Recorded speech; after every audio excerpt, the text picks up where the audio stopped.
All right, so we're here with Jay Raynor, and Jay, we were just together a few weeks ago, and you have 5 entries, and like we talked about your brand, and your brand is BeepImaJeep now, and honestly, it's kind of becoming a household name, something that we talked about when we were in Canada. Like, what is it like? Have you thought about that?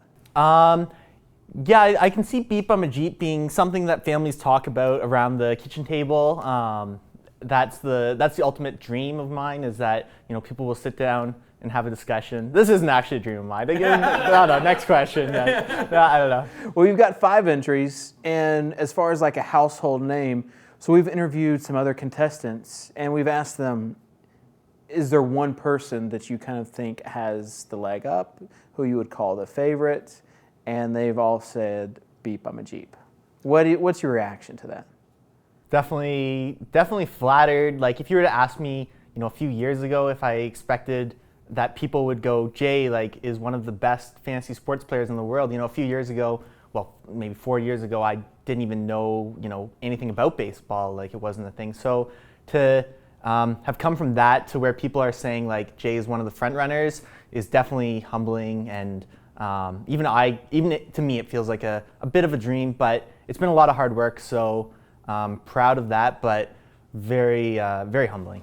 Yeah, and it's not one of the front runners, like they're calling you the favorite. Does that bring any sort of added pressure?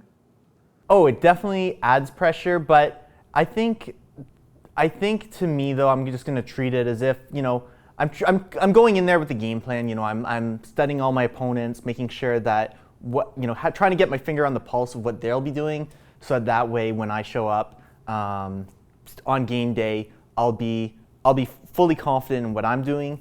Maybe they'll do something different, maybe they'll trick me, but I'm feeling like as long as I can figure out what they're gonna do, I'm gonna feel good about what I'm gonna do. So that's interesting. Let's talk about that without you giving away any sort of special secrets. What does it mean whenever you're trying to figure out another person? Do you look at multiple lineups? Do you look at just one set of tournaments? What does it mean when you analyze your opponents?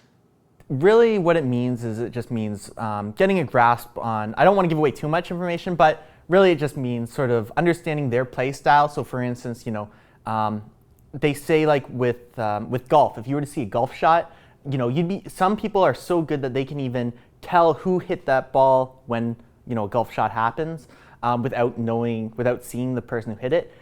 Same thing with the music, where you can, I think in Whiplash they said the guy could tell which drummer was drumming without even knowing, just based on their rhythm and their patterns. So it's going to be the same thing with this. People have their idiosyncrasies for fantasy sports, and that's sort of what I kind of want to figure out. Is this guy a guy who likes to play on Coors? Is this guy a guy who likes to play contrarian? Is this guy who likes to stack? Is this, these are all things that kind of come together and build a person into their play style. So if I can understand their play styles, then that'll help me understand how I should adapt. So you're saying that other people's play styles are actually going to influence some of your play styles?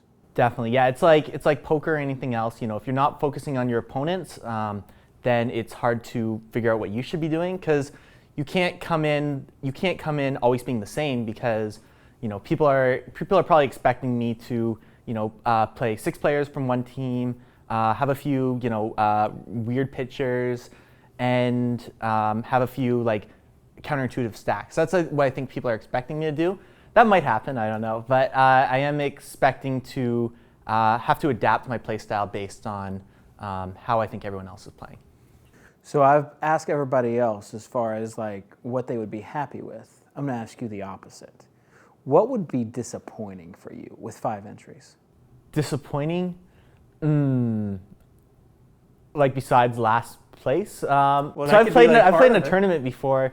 Draft Street, which was acquired by DraftKings, and I think I got last and second last in the football tournament. So I got both the minimum payouts, and I remember being disappointed that day. But by the after a few drinks and talking with the buds, I was fine. But so I guess I'll be disappointed if I get last. What I'll be really disappointed with is if I do something wrong, or if that would probably be the biggest disappointment, would be if I feel like I sort of read the situation wrong, as opposed to the actual result.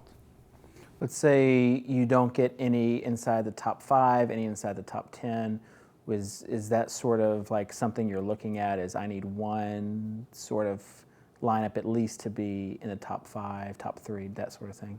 Yeah, not super results oriented. I think I'll probably, the thing I'm most looking to do is just to make sure I make good decisions. So, with cores being in play, that's gonna, a lot of people, their eyes are gonna be on that. Right. I don't know how many people though just yet. So if if I underestimate it, I'll be disappointed. If I overestimate it, I'll also be disappointed. So I want to make sure that I'm sort of on the button for what people are doing. So that's my goal. So it's all about the process, or how they say in Canada, the process. That's right. Yeah, table, t-ball. Yeah, it's one of those things. Yeah. Well, let's just as far as like calling your shot, you've got 5 entries. What are the odds that you would give yourself to win this? So I told my friends probably like 35% chance we get a top 5 finish. Top 5 finish would be sweet. That would probably be my odds, I guess. I don't know. So top 5 finish is sweet. I mean, when you have 80 people, that would be a nice thing to achieve. 35%.